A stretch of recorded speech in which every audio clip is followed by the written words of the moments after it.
Adrenal cortex का ये दूसरा लेक्चर है। प्रीवियस लेक्चर में हम लोगों ने बेसिक्स जो है कि क्या ग्लैंड है, कौन सा ग्लैंड है, क्या हार्मोन सिक्रेट करता है, ये सभी, और बायोकेमिस्ट्री ऑफ कॉर्टिकल हार्मोन्स जो है ना, वो उसकी चर्चा हमने शुरू की थी। आज उसी चर्चा को हम लोग आगे बढ़ा रहे हैं। जैसा कि मैंने कहा कि जितने भी एड्रिनल कॉर्टेक्स से निकलने वाले हार्मोन्स हैं, सभी स्टेरॉइड्स हैं, और सबका प्रिकर्सर कोलेस्टेरॉल है। इसका मतलब कोलेस्ट्रॉल से ही ये सभी बनते हैं। कहाँ बनते हैं, ये भी तो महत्वपूर्ण चीज है। तो ये सभी बनते हैं एड्रिनल कॉर्टेक्स के जो ग्लैंड सेल्स हैं उसमें बनते हैं। तो साइट ऑफ सिंथेसिस की जब बात होगी तो वो होगा cells in the gland. Cells in the gland, gland में जो सेल्स हैं वो उसका साइट। अगर और भी ध्यान से अगर हम देखें तो इस सेल के अंदर में दो सेल ऑर्गेनेल हैं जो इस काम में भागीदारी लेते हैं। एक है smooth walled endoplasmic reticulum, smooth walled endoplasmic reticulum जिसे हम लोग बचपन से ही एसीआर कहते हैं, और दूसरा माइटोकॉन्ड्रिया। सो ये जो हार्मोन्स बनते हैं उन दोनों में, हार्मोन्स बनने में इन दोनों सेल ऑर्गेनेल्स का रोल होता है। वी ऑल नो कि mitochondria is site of oxidation of fatty acid. So है रिलेशनशिप दोनों में एक है। अगर इस रिलेशनशिप को हम थोड़ा अगर देखें एक पर्टिकुलर फॉर्मेट में, yes we want to see the relationship, तो आइए मैं एक डायग्राम द्वारा आपको इसको समझाता हूं, और आप सब इस डायग्राम को खुद भी खुद बना लेंगे। ठीक है, ये जो है इसे हम लोग कहते हैं प्लाज्मा मेम्ब्रेन। ये प्लाज्मा मेम्ब्रेन किसका है भाई? तो स्टेरॉइड सिक्रेटिंग सेल इन एड्रिनल कॉर्टेक्स, हम लोग वहीं पर चर्चा कर रहे हैं।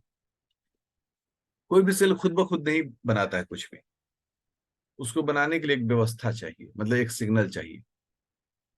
तो एक सिग्नलिंग सिस्टम डेवलप कर देते हैं हम यहाँ पर। ये रिसेप्टर हो गया, ये जी प्रोटीन हो गया, और ये जुड़ा हुआ है उससे एक एंजाइम, और उस एंजाइम को हम लोग कह रहे हैं एडेनाइलिल साइक्लेज। अब इस सब्जी को नाम देते हैं। ये है रिसेप्टर, ये है जी प्रोटीन, और ये जो है वो मेम्ब्रेन धसा हुआ एडेनाइल साइक्लेज एंजाइम है। ये पूरा सेल सिग्नलिंग का पार्ट है जिसको जीपीसीआर कहते हैं। ये जीपीसीआर जो है वही उसी का उदाहरण ही अभी आप पढ़ रहे हैं। यहाँ इसका एक एडिक्वेट सिग्नल जिसके कोरस्पॉन्डेंस में ये काम हो रहा है। तो अभी हम सिग्नल की ही बात लिख देते हैं, एस फॉर द सिग्नल। ये सिग्नल जब इससे बाइंड करता है इस रिसेप्टर से, तो ये रिसेप्टर एक्टिवेट होता है, जिसके कारण जी प्रोटीन एक्टिवेट होता है, और उसके कारण एडेनाइल साइक्लेज जो है वो भी एक्टिवेट होता है। थोड़ा एडेनाइल साइक्लेज थोड़ा सा हम रंग कर दें, ऐसे बेरंग दिखना नहीं चाहिए। तो विद्यार्थियों को भी अपने पास रंगीन पेन रखना चाहिए। लर्निंग में जरूर रंगीन पेन रख के उससे काम करना चाहिए। देखिए एडेनाइल साइक्लेज हो गया, और ये जो है इसको हम लोग जी प्रोटीन कह रहे हैं, पीला कर दिया हम लोगों ने। अब मुद्दे पर आते हैं। जब ये एडेनाइल साइक्लेज एक्टिवेट होता है तो यह एक एंजाइम के रूप में काम करता है, और यह एटीपी को सीएएमपी में कन्वर्ट करता है। सीएएमपी एक सेकेंड मैसेंजर है, तो हम लोग कहते हैं कि ये जो है सीएएमपी में कन्वर्ट होता है। सीएएमपी साइक्लिक एडेनोसाइन मोनोफॉस्फेट, तो सीएमपी हो गया। CMP is second messenger. अब इस सेकेंड मैसेंजर के कोरस्पॉन्डेंस में एक प्रोटीन है जो एक्टिवेट होता है, उसका नाम है प्रोटीन काइनेज ए, पीकेए। अभी तक ये क्या है?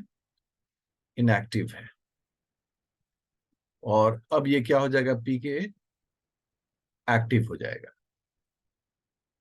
एक्टिव हो जाएगा। जैसे ही एक्टिव ये होगा पीके, तो ये अब अलग से एक सीक्वेंस में प्रोटीन्स को एक्टिव करना शुरू करेगा, नाम ये प्रोटीन काइनेज। ये प्रोटीन को एक्टिवेट करेगा उसमें फॉस्फेट जोड़ के। तो जैसे प्रोटीन हमने लिखा और इस प्रोटीन हमने इसे फॉस्फेट जोड़ दिया, ऐसे दूसरे शब्द में उसे लोग फॉस्फोप्रोटीन भी कहते हैं, फॉस्फोप्रोटीन कहते हैं। यहाँ पीके स्टैंड करता है प्रोटीन काइनेज ए मतलब एएमपी। इसके कई टाइप हैं, protein kinase A, protein kinase C for calcium, and protein kinase G for cGMP. ये एएमपी है इसलिए इसको बोल दिया गया प्रोटीन काइनेज। इसने प्रोटीन में फॉस्फेट जोड़ दिया, नाम पड़ गया फॉस्फोप्रोटीन। अब ये किसी खास तरह का फॉस्फोप्रोटीन है, ठीक है ना। ये फॉस्फोप्रोटीन जो है वो फर्दर काम शुरू करता है। तो क्या काम शुरू करता है, यह जो है लिपिड ड्रॉपलेट को कन्वर्ट करता है कोलेस्ट्रॉल में। तो ये हो गया। अब इस तीर को थोड़ा हम ऐसे घुमा देते हैं, ठीक है ना। लिपिड ड्रॉप, ये लिपिड ड्रॉप कहां से मिलता है, लो डेंसिटी लाइपोप्रोटीन कोलेस्ट्रॉल से, एलडीएल, ठीक है ना, लो डेंसिटी लाइपोप्रोटीन, इससे मिलता है। और ये क्या बनाता है, फ्री कोलेस्ट्रॉल। अब ये जो फ्री कोलेस्ट्रॉल ये तो हमें मिल गया, हमको तो पहले कोलेस्ट्रॉल चाहिए, कोलेस्ट्रॉल से ही तो हम ना कुछ बना पाएंगे, कोलेस्ट्रॉल रहेगा नहीं तो कैसे बनाएंगे। तो अभी जो पहला जो कदम जो हमने देखा है सिग्नलिंग सिस्टम का, उसमें क्या हो गया, ये फ्री कोलेस्ट्रॉल हमें चाहिए ताकि हम कोलेस्ट्रॉल से, अभी आप सीखेंगे भी बाय जो इसका केमिकल जो रिएक्शंस होगा उसमें आप देखेंगे भी कैसे कोलेस्ट्रॉल से बनता है। अब ये फ्री कोलेस्ट्रॉल बन गया। अब इस कोलेस्ट्रॉल को यूज करने के लिए, इसको यूज करने के लिए यहां पर चाहिए माइटोकॉन्ड्रिया। सेम कलर हो गया, हम कलर बदल देते हैं, थोड़ा गाढ़ा ही रख देते हैं। This one is called mitochondria, this is mitochondria. Shoe shaped होता है, लेकिन अभी हमारे पास उपाय नहीं है, तो हम इसको ऐसे ऐसे इनर मेम्ब्रेन में भी ऐसे बहुत सारे क्रिस्टी को दिखा दें। Okay, so this is mitochondria, mitochondrium एक है तो माइटोकॉन्ड्रिया। अब ये भाई साहब इंटर किए, कोलेस्ट्रॉल का यहाँ पर मेटाबॉलिज्म हो, मेटाबॉलिज्म से स्टेरॉइड हार्मोन्स। बट ये काम अकेले नहीं हो सकता, ऐसे मैंने कहा कि स्मूथ वॉल्ड एंडोप्लाज्मिक रेटिकुलम भी चाहिए। तो बना देते हैं स्मूथ वॉल्ड एंडोप्लाज्मिक रेटिकुलम। देखिए एक ये हो गया, ठीक है ना, ये है, बस इतना सिंबॉलिक तीन देते हैं। ये हमारा जो है वो है स्मूथ वॉल्ड एंडोप्लाज्मिक रेटिकुलम। सो कुछ सामान इस माइटोकॉन्ड्रिया से यहाँ भेजा जाता है और कुछ सामान फिर यहाँ बनकर आता है, ठीक है। So it's very important to understand.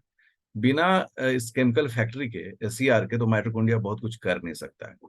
अब जब यहाँ आ गया तो इस माइटोकॉन्ड्रिया ने अब क्या बना दिया, फाइनल जो प्रोडक्ट है वो क्या मिला, तो that final product is a steroid hormone, steroid hormone. और ये जो स्टेरॉइड हार्मोन है, अब चूंकि ये स्टेरॉइड है, हाइड्रोफोबिक है, तो मेम्ब्रेन से सिक्रीट करके रिलीज हो जाएगा। तो हम लिखेंगे released in the blood, in the blood, और फिर जहां काम है उसका वो काम करेगा। सो ये एक पाथवे है इसका। So it's very important to understand the entire story, ठीक है। इंटायर स्टोरी को अगर हम लोग कैटेगराइज करें तो हम लोग बहुत अच्छे से कैटेगराइज कर सकते हैं कि सबसे पहला रिएक्शन जो है वो ये है, इससे बनना। दूसरा स्टेप में है सीएमपी का फॉर्मेशन। तीसरा स्टेप में है पीकेए का एक्टिव होना। चौथा स्टेप में है फॉस्फोप्रोटीन का बनना। पांचवा स्टेप में है फ्री कोलेस्ट्रॉल का बनना। छठवां स्टेप में है माइटोकॉन्ड्रिया के अंदर ये काम होना। सातवां स्टेप है इससे लेन देन होना। और आठवां स्टेप है स्टेरॉइड हार्मोन होना।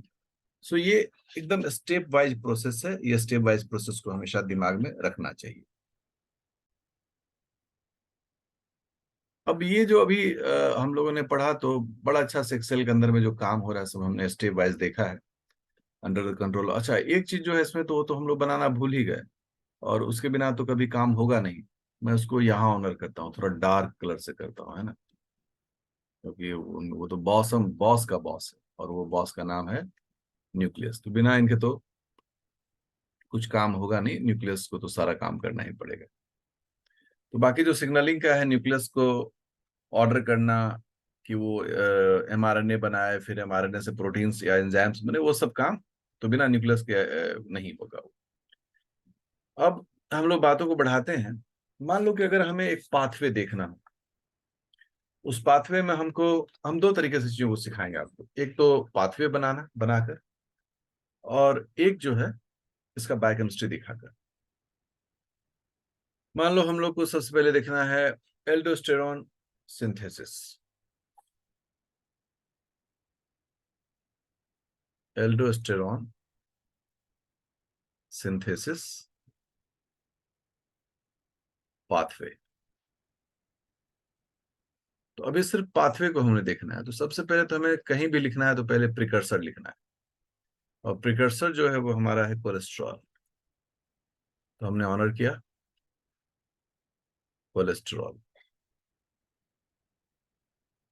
अब कुछ सिग्नल्स चाहिए इसको, कुछ ना कुछ तो सिग्नल चाहिए। मान लीजिए एसीटीएच रहा तो एसीटीएच का सिग्नल चाहिए, या फिर एंजियोटेंसिनोजेन 2 चाहिए तो एंजियोटेंसिनोजेन का भी चाहिए।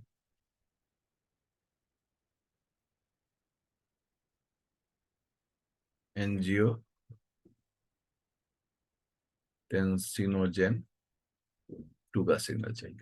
इस सब की चर्चा आगे होगी। तो कोलेस्ट्रॉल जो होता है जब मॉडिफाई होता है तो प्रिग्नेनोलोन बनता है। प्रिग्नेनोलोन, ठीक है। इस प्रिग्नेनोलोन से प्रोजेस्टेरॉन बनता है। You all know it. ये एक प्रेगनेंसी हार्मोन ग्रुप में जाना जाता है, इसे होल्ड करता है। और फिर ये जो प्रेग्नेनोलोन है, इससे और प्रोजेस्टेरॉन, इन दोनों से क्या बन सकता है या क्या बन जाता है? Cortisol and sex steroids. ये दोनों इन दोनों से बन जाता है। अब प्रेग्नेनोलोन से प्रोजेस्टेरॉन जब बन गया, अब देखिए प्रोजेस्टेरॉन से आगे क्या बनता है। जब प्रोजेस्टेरॉन से आगे बढ़ते हैं तो बनता है deoxy cortico corticosterone. Deoxycorticosterone इससे बन गया। फिर ये आगे जब बढ़ता है पाथवे तो बनता है कॉर्टिको एस्टेरॉन। फिर जब ये पाथवे आगे बढ़ा तो बना एटीन हाइड्रोक्सी कॉर्टिको एस्टेरॉन। कॉर्टिको एस्टेरॉन, अच्छा ये एस्टेरोल नहीं, एस्टेरॉन ही लिखना पड़ेगा। ओन मतलब क्या हो गया? ये ओन का मतलब क्या होता है? कीटोन, ठीक है ना। ओन लिख देंगे तो अल्कोहल हो जाएगा, कीटोन। तो सब में ओन है, इसका मतलब सब में कीटोन फंक्शनल ग्रुप है। और फर्दर ये किस में कन्वर्ट होता है? And that is called aldosterone. Aldosterone, ये एक स्टेप है। हमें तो भाई, हम तो चर्चा कर रहे हैं कि ये अभी एल्डोस्टेरोन हमें बनाना है। तो ये जो पूरी प्रक्रिया है, ये पूरी प्रक्रिया कहाँ हो रही है? तो ये पूरी प्रक्रिया जो हो रही है वो पूरा जोना ग्लोमेरुलोसा में। जोना ग्लोमेरुलोसा में हो रहा है। यहाँ ये काम हो रहा है। तो एकदम स्टेप वाइज है।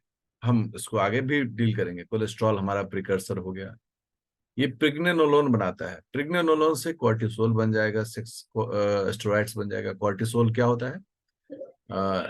एड्रिनल कॉर्टेक्स का कौन सा हिस्सा से ये बनता है? जोना फैसिकुलाटा से। और सेक्स कॉर्टिकोइड जो है वो जोना रेटिकुलरिस से बनता है। फिर प्रोजेस्टेरॉन फर्दर डीऑक्सी कॉर्टिकोस्टेरॉन में, फिर कॉर्टिकोस्टेरॉन में, फिर 18th hydroxy corticosterone and then aldosterone. ये पूरी प्रक्रिया है। इस पूरी प्रक्रिया को समझना बहुत जरूरी है। अब केमिकल स्ट्रक्चर को ड्रॉ करना हो तो जितने भी स्टेरॉइड्स होते हैं उसमें एक स्ट्रक्चर जो है वो कॉमन है। ठीक है, हम सब लोगों ने इसको कई बार बनाया होगा। जो विद्यार्थी इसको ध्यान में रखता है वो एंजॉय करता है सारे स्टेरॉइड्स, स्टेरोल्स सभी को। जो ध्यान में नहीं रखेगा उसको थोड़ा सा फेरा फंसेगा वो। लेकिन मैं बोलता हूँ कि नहीं, आप इसको ध्यान में याद कर रखें। इस स्ट्रक्चर को हमेशा पहचानें, इस स्ट्रक्चर को हमेशा अपने चर्चा में रखें, इस स्ट्रक्चर को हमेशा दिमाग में रखें, क्योंकि बाकी सब तो मैं बताऊंगा तो आपको लगेगा कि सो इजी। अगर ये स्ट्रक्चर आपको याद है तो आप गारंटी समझिए कि आप सब समझ सकते हैं। इस स्ट्रक्चर को बोला जाता है साइक्लो। वैसे तो एक ही नाम है लेकिन मैं इसको तोड़ रहा हूं, साइक्लो पेंटानो। मैं तोड़ तोड़ के पढ़ा रहा हूं। पर हाइड्रो फेनांथ्रीन। और आप सोचिए इतना बड़ा नाम है इसका, ये एक वर्ड है ना। कभी कभी लोग बोलेगा कि हाँ भाई कितने कौन वर्ड है जो कि बहुत बड़ा है। उन्होंने देखिए ना, साइक्लो में 1 2 3 4 5, 5 और ये 7 5 12, 12 3 15, 3 18 2 20, 3 23, 3 26, 3 29, 3 32, मतलब 32 अल्फाबेट्स का ये नाम है। लेकिन पढ़ने के लिए एक टेक्निक है, तो टेक्निक में साइक्लो पेंटानो पर हाइड्रोफेनेंथ्रीन, ये अगर बोलना सीख जाएंगे तो काम हो जाएगा। अब इस पूरी प्रक्रिया में क्या है, कितने इसके ये हैं, तो हम लोग बोलते हैं इसमें पांच पांच तीन जो है ए बी सी, ये हेक्सेन रिंग है, मतलब 6 कार्बन का रिंग। और एक पेंटेन रिंग है, डी डी जो है वो पेंटेन रिंग है। हम्म तो इसी तरीके से इसको कहा जाता है। इसमें अगर टोटल कार्बन हम काउंट करेंगे तो ये 6 हो गया, 7 8 9 10 11 12 13 14 15 16 17।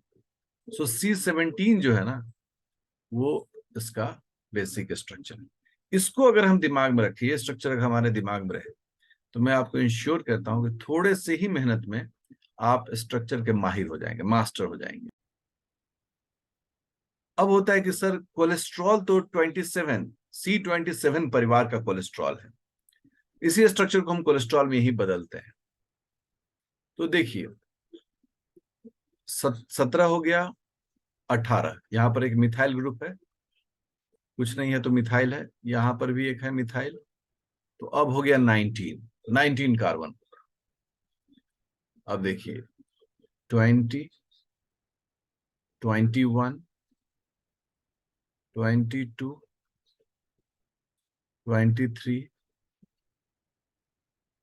24, 25, 26, 27 हो गया। 27 यहाँ ये 27 कर दे रहे हैं, इसको C26 कर दे रहे हैं। तो ये 26 27 सब मिलाकर हो गया। ठीक है, वैलेंसी आप काउंट करके आराम से हाइड्रोजन डाल दें, दैट्स योर वर्क। बस कोलेस्ट्रॉल में ओल है। कोलेस्ट्रॉल अगर हम इसको लिख रहे हैं कोलेस्ट्रॉल, तो निश्चित रूप से आप स्टेरॉइड जो लिखे हुए हैं उसके अंत में ध्यान दीजिए, ओल। ओल का मतलब अल्कोहल। इसमें इस जगह पर ओल होता है। अच्छा, ओल मतलब OH ग्रुप होता है। तो अपने दिमाग में ये सब चीजें रहनी चाहिए भाई। देखिए यहाँ पर OH है। हाँ, एक चीज तो मैं बताना भूल ही गया, इसका नंबरिंग भी शो करना बहुत जरूरी होता है। अब नंबरिंग कैसे शुरू होता है, यहां से 1 2 3 4 5। अब ये नीचे रिंग में ही जाएगा, 6 7 8 9 10, ऐसे हो गया। ठीक है, फिर जैसे मैंने काउंटिंग किया था 11 12 13, और 13 के बाद 11 नहीं 13 तो यहाँ हो गया, 13 ये हो गया, 14 ये हो गया, 15 एंड देन 16 एंड देन 17। ये इसका ऑर्डर है। इस ऑर्डर को कभी भूलना नहीं चाहिए।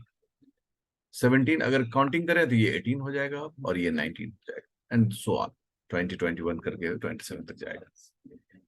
ये कोलेस्ट्रॉल का स्ट्रक्चर है, लेकिन इस स्ट्रक्चर में 5 और 6 के बीच में एक डबल बॉन्ड होता है। सो ये सावधानी जो है ना हमें हमेशा बरतनी है किसी भी स्ट्रक्चर को सीखने में, कि उसमें कोई फंक्शनल ग्रुप है तो वो कहाँ है, OH कहाँ है, तीसरे कार्बन पर, डबल बॉन्ड कहाँ है, 5 और 6 के बीच में, और कितना कार्बन है, तो इसमें C27 है। विद्यार्थियों, ये कोलेस्ट्रॉल का स्ट्रक्चर हम लोग कई बार इसको बनाते हैं, और हमें इन सब चीजों को दिमाग में रखना चाहिए। ये तो वैलेंसी है, वैलेंसी को आपको हमेशा मेंटेन रखने की जरूरत है।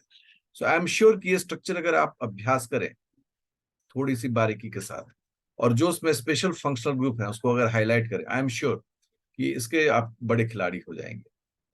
तो आज हम लोग इतना ही पर रख रहे हैं, क्योंकि अगला जो क्लास होगा वो बायोकेमिस्ट्री है, मतलब केमिस्ट्री है, बायोलॉजी में भी जो केमिस्ट्री है, बायोसिंथेसिस है, उसको हम लोग सीखेंगे। So next class will be very interesting, कि हम कैसे उसमें केमिकल डिफरेंसेस को फॉलो करेंगे और अपने आप को अच्छा बनाएंगे।